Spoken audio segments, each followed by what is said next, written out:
Okay, students, so welcome back. This is the fifth lecture in the series of geotechnical engineering.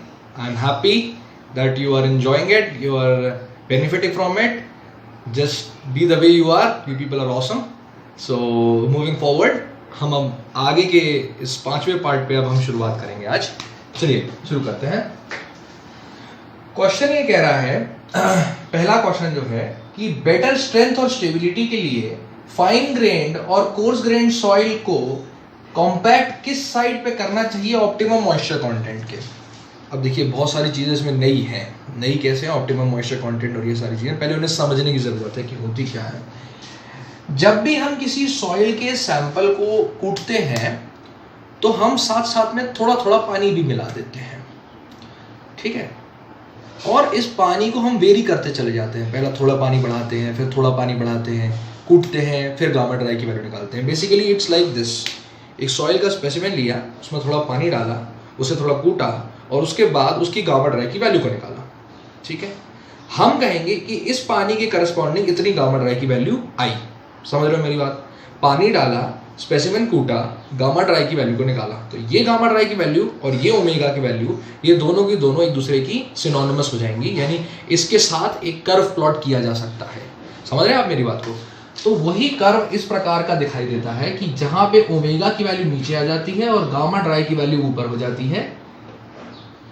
और इस curve ये इस प्रकार का कुछ दिखाई देता है कर्व. यानी हम ही कह सकते हैं कि एक वैल्यू होगी ओमेगा की जिसके करस्पॉन्डिंग गामा ड्राई की जो वैल्यू है ये मैक्सिमम आ जाएगी. गामा ड्राई की वैल्यू क्या हो जाएगी? मैक्सिमम हो जाएगी. इस वैल्यू ऑफ वाटर कंटेंट को ही मैं OMC कहता हूं. OMG नहीं, ओ माय गॉड नहीं, OMC यानी optimum moisture content. Optimum moisture content के करस्पॉन्डिंग जो डेंसिटी हमें मिलती है वो होती है मैक्सिमम ड्राई डेंसिटी. अब आप कहेंगे सर डेंसिटी निकालते ही क्यों है? क्या जरूरत पड़ गई डेंसिटी निकालने की? देखिए स्पेसिमेन कितना कॉम्पैक्ट हुआ है इसके बारे में हमें तभी आइडिया लग सकता है जब हम उसकी ड्राई डेंसिटी को निकालें. क्योंकि ड्राई डेंसिटी होती क्या है? ड्राई डेंसिटी होती है weight of soil solids divided by overall volume of that particular soil. यानी 1 मीटर, मान लेते हैं 1 मीटर क्यूब की सॉइल है, उसमें कितने सॉइल सॉलिड्स हैं, वही तो उसकी डेंसिटी बताएगा. अगर 1 मीटर क्यूब में मान लेते हैं कि 10 किलो सॉइल सॉलिड हमारे पास उसके अंदर स्टोर्ड है 1 मीटर क्यूब में, और दूसरे मीटर क्यूब मतलब और एक दूसरी सॉइल में 1 मीटर क्यूब में 5 किलो स्टोर्ड है, तो आप बताइए कौन सी सॉइल डेंस है? 10 किलो वाली डेंस है ना. तो इसीलिए गामा ड्राई की वैल्यू को एज अ पैरामीटर लिया जाता है. जिसकी गामा ड्राई की वैल्यू ज्यादा होगी वो ज्यादा कॉम्पैक्टेड माना जाएगा, ठीक है.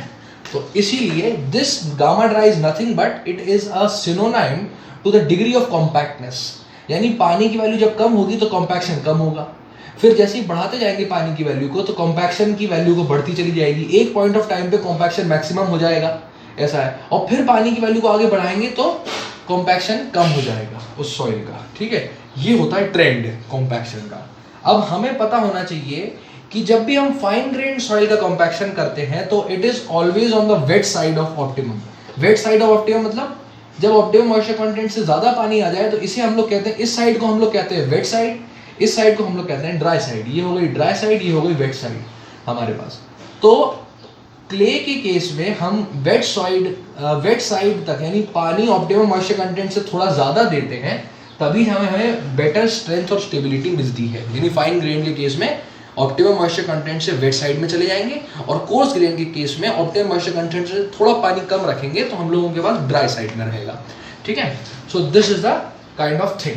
तो इसके लिए इसका दोनों का आपको आंसर मिल चुका है. मैंने गामा ड्राई और OMC भी आपको बता दिया. मूविंग फॉरवर्ड सेकेंड पार्ट पे आते हैं. सेकेंड पार्ट ये कह रहा है कि शियर स्ट्रेंथ, किसी भी सॉइल की शियर स्ट्रेंथ किस पैरामीटर के ऊपर डिपेंड करती है. तो शियर स्ट्रेंथ बेसिकली होती क्या है? देखो सामने मेरी बात. सॉइल का स्पेसिमेन है. सॉइल के स्पेसिमेन पे जब मैं ऊपर से लोड लगाऊंगा तो इसके बॉडी के अंदर कोई एक ऐसा पॉइंट होगा जिसमें मैक्सिमम शियर स्ट्रेस जनरेट हो जाएगा. और सॉइल हमेशा टूटती है जहां पे वो शियर स्ट्रेस की वैल्यू मैक्सिमम पहुंच जाती है, ठीक है. शियर की वजह से ही फेलियर होता है सॉइल का, ठीक है. कॉम्पैक्शन की वजह से फेलियर नहीं होता सॉइल का. हमेशा सॉइल के सॉलिड्स क्या होते हैं? आपस में रगड़ जाते हैं, घिस जाते हैं आपस में. वो तभी होते हैं, उसी प्लेन के अबाउट होते हैं जिस प्लेन के अबाउट मेरे पास शियर स्ट्रेस की वैल्यू मैक्सिमम आ जाती है। तो शियर स्ट्रेस की वैल्यू को हमेशा सॉइल की शियर स्ट्रेंथ से कम रखना है। समझ रहे हैं आप मेरी बात को? ऊपर से लगाई हुई सॉइल अगर मान लेते हैं 10 मेगापास्कल का शियर स्ट्रेस दे रही है और अगर उसकी शियर स्ट्रेंथ है 15 मेगापास्कल, तो मैं कहूंगा कि सॉइल सेफ है ना। लेकिन अगर वो वैल्यू एक्सीड कर जाए, यानी 20 मेगापास्कल का शियर स्ट्रेस आपने ऊपर से लगा दिया, मतलब ऊपर से लोड लगाया जिसकी वजह से अंदर शियर स्ट्रेस 20 मेगापास्कल जनरेट हो गया, तो ये सॉइल क्या करेगी, अंदर से टूट जाएगी, कोलैप्स हो जाएगी। ठीक है, तो this is the importance of shear strength. अब शियर स्ट्रेंथ को गवर्न कौन सी चीजें करती हैं? तो शियर स्ट्रेंथ को गवर्न करने के लिए दो मेजर रेजिस्टिंग फोर्सेस होती हैं। एक होता है सॉइल के पार्टिकल्स के बीच का जुड़ाव, जिसे हम लोग कहते हैं कोहेशन, और दूसरा होता है सॉइल के पार्टिकल्स के बीच का फ्रिक्शन, जिसे हम लोग कहते हैं इंटरनल फ्रिक्शन। ठीक है, तो दो पैरामीटर्स होते हैं जो उसकी शियर स्ट्रेंथ को गवर्न करते हैं। ये नेक्स्ट क्वेश्चन है। पहला पैरामीटर होता है हमारे पास sigma tan phi. This is the relation which governs the shear strength of soil. Tau is the shear strength of soil. C is the cohesion between the particle, यानी particles के आपस में कितना attraction है, और phi is the angle of internal friction. Internal friction का जो angle होता है, this is phi. समझ रहे हैं आप मेरी बात? And sigma is the total stress. इसके देखिए mostly this is the effective stress, this is not the total stress, effective stress होता है। और ये रिलेशन हमें दिया था कूलम ने, ये रिलेशन हमें दिया था कूलम ने। ठीक है, उससे हमें ये रिलेशन मिला। तो दो चीजें होती है, cohesion and angle of internal friction, उसके ऊपर डिपेंड करती है। ठीक है, इसके अलावा अब कोहेशन और एंगल ऑफ इंटरनल फ्रिक्शन फिर किसके ऊपर डिपेंड करता है? वो डिपेंड करता है टाइप ऑफ सॉइल के ऊपर। कोर्स ग्रेन सॉइल होगी तो उसके केस में एंगल ऑफ इंटरनल फ्रिक्शन यानी friction will be predominant and cohesion will not be dominant, क्योंकि पार्टिकल्स के बीच का में जुड़ाव उतना नहीं होता जितना फ्रिक्शन होता है पार्टिकल के बीच में, कोर्स ग्रेन के केस में, सैंड के केस में। फाइन सॉइल के केस में ऐसा होता है, जैसे मान लीजिए क्ले है, क्ले में फ्रिक्शन नहीं होगा, उसमें आपस में पार्टिकल के बीच में जुड़ाव होगा। ठीक है, तो cohesion will be acting as a predominating role in case of fine grain soil. ठीक है, तो this was all which I would like to tell you in this question. Moving on to the next question. अगला सवाल थोड़ा सा typical है, क्योंकि थोड़ा हाई लेवल, हायर साइड में हम जा रहे हैं, शायद ही आया आपके पेपर में, पर थोड़ा बहुत पता होना चाहिए आपको। स्कैम्पटन पोर वाटर प्रेशर पैरामीटर के बारे में पूछा गया है कि एक सैचुरेटेड सॉइल में स्कैम्पटन पोर वाटर प्रेशर पैरामीटर हमारे पास कितना होगा, बी की वैल्यू हमारे पास कितनी होगी। तो हमेशा याद रखिए, पहले तो ये समझने की जरूरत है कि स्कैम्पटन पोर वाटर प्रेशर पैरामीटर होता क्या है। देखिए क्या होता है, मैंने अभी कंसोलिडेशन के बारे में आपको बताया था इससे पहले वाले लेक्चर में, कि सॉइल का स्पेसिमेन होता है, उस पर लोड हम लगा के छोड़ देते हैं। ठीक है, थोड़ी देर बाद उसके वॉइड्स क्या होंगे, कम हो जाएंगे, और वॉइड्स कम होने के साथ साथ ये जो पानी इन वॉइड्स में भरा था, ये सारा पानी उन पोर्स से निकल के बाहर निकल जाएगा। ठीक है, ये आपको पता है।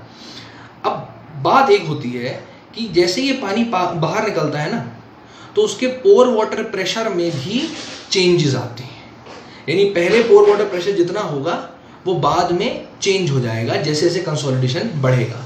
हमें पोर वाटर प्रेशर के इस चेंज को पता लगाना है कि कितना चेंज आया। तो आप सॉइल में पीजोमीटर तो लगा नहीं सकते एक बड़े लेवल पे, एक बहुत बड़ी जमीन है उसमें अलग अलग जगह पे पीजोमीटर लगा के तो हम लोग पता करते थे कि पोर वाटर प्रेशर में कितना वेरिएशन आया। अब हम एक बहुत बड़ी जमीन में अलग अलग जगह पे तो पीजोमीटर लगा नहीं पाएंगे। हम क्या करते हैं, सॉइल के एक स्पेसिमेन का सिलेंड्रिकल स्पेसिमेन हम उसका बनाते हैं, उसमें पीजोमीटर्स को हम लोग लगाते हैं और उसमें पोर वाटर प्रेशर के वेरिएशंस को नोट करते हैं along with the applied load. जो सॉइल की लैब में परफॉर्मेंस है, ये लैब में परफॉर्मेंस किया, तो लैब में परफॉर्मेंस आएगी हमारे पास सॉइल की, उस परफॉर्मेंस को फिर मैं साइट के परफॉर्मेंस से एनालॉगस शो कर देता हूँ। मतलब मैं शो कर देता हूँ कि जो लैब में होगा ज़्यादातर, मतलब काफ़ी हद तक वैसा ही परफॉर्मेंस हमें साइट पे देखने को मिलेगा।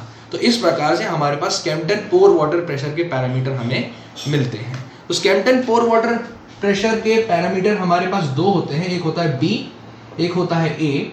ये होता है Skempton pore water pressure parameters, दो होते हैं हमारे पास। तो change in pore water pressure is quantified in two terms, delta U1 and delta U2। Delta U1 क्या होता है? Delta U1 is nothing but A times delta sigma 1 minus delta sigma 3 and delta U2 is nothing but B times delta sigma 3. यानी B जो है, B is going to quantify the amount of change in pore water pressure due to change in the cell pressure. Cell का जो pressure होता है, यानी चारों दिशाओं से जो प्रेशर लग रहा है उसमें अगर चेंज आएगा तो पोर वाटर प्रेशर में कितना चेंज आएगा वो पता लगाया जाता है बी के माध्यम से, और ए जो होता है वो बताता है कि what will be the change in the pore water pressure due to change in the deviatoric stress जो ऊपर से लग रहा है। यानी ऊपर से लगने वाले स्ट्रेस में अगर चेंज आएगा तो पोर वाटर प्रेशर में कितना चेंज आएगा इसके बारे में बताएगा ए, और चारों तरफ से लगने वाले प्रेशर में कितना अगर चेंज आया तो पोर वाटर प्रेशर में कितना चेंज आएगा ये आपको बताएगा बी। ठीक है, और दोनों का मिश्रण यानी दोनों को जब हम जोड़ देंगे तो मेरे पास जो वैल्यू मिलेगी this will be the overall change in pore water pressure. ठीक है, ये होता है। अब कुछ चीजें हैं जो ए और बी के बारे में आपको पता होनी चाहिए। बी की वैल्यू जो होती है ये होती है 1 फॉर सैचुरेटेड स्पेसिमेन और बी की वैल्यू होती है 0 फॉर ड्राई स्पेसिमेन।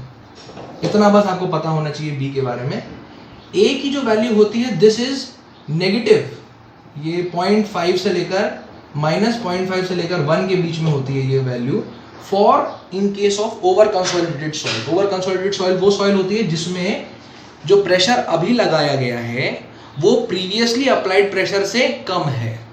यानी ऐसी सॉइल, जैसे मान लेते हैं कि अभी किसी सॉइल पे हमने लोड लगाया 100 किलोन्यूटन का और वो सॉइल पहले 1000 किलोन्यूटन का लोड ले चुकी है, तो उस प्रकार की सॉइल को हम कहेंगे ओवर कंसोलिडेटेड सॉइल, और उस ओवर कंसोलिडेटेड सॉइल के लिए ए की जो वैल्यू होती है वो होती है नेगेटिव।